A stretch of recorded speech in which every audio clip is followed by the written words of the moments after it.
This is Thiamina. She enjoys dancing.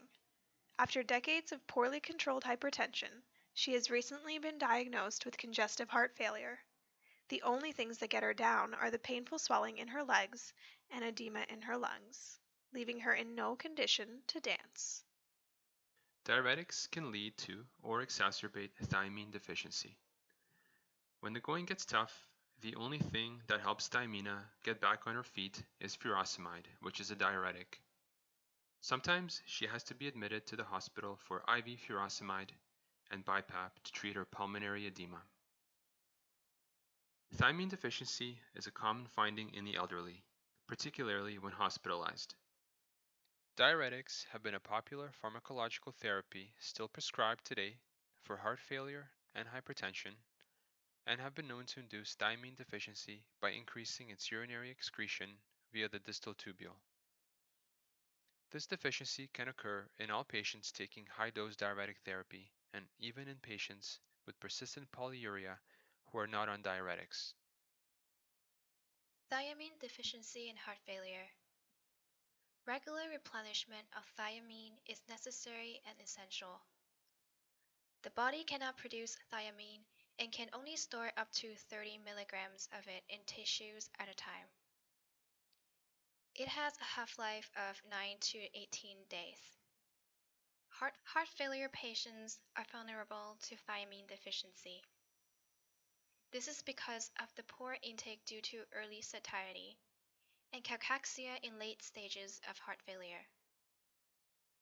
Because of poor appetite, heart failure patients only eat foods that they tolerate, potentially leading to low thiamine intake. In addition, heart failure patients are recommended sodium-restricted diets. Sodium-rich foods tend to also be thiamine-rich, like bread and meat products. Wet beriberi, caused by thiamine deficiency, is a presentation that resembles heart failure. The mechanism is based on the depletion of ATP from the heart's muscle cells, leading to a weakening of cardiac muscle function.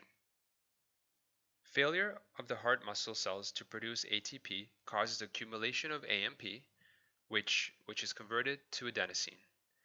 Adenosine in the plasma manifests as systemic vasodilation, leading to venous congestion. Is thiamine supplementation necessary for heart failure patients? Thiamine supplementation is recommended when deficiency is likely. For example, when a patient is undergoing aggressive diuresis. Due to the increased excretion of thiamine and decreased food intake, relying on diet alone for thiamine is not enough for a heart failure patient. The optimal dose of thiamine for the heart failure patient is not concrete, as it depends on the degree of B1 deficiency. Doses as high as 200 milligrams 3 times a day have been recommended in cases of proven deficiency. We further need to consider how much the patient is eating. What are they eating? How much are they diuresing? Are they drinking alcohol?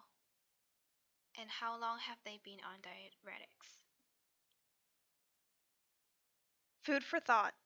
It is important for naturopathic doctors to consider that the first-line treatment for hypertension are diuretics.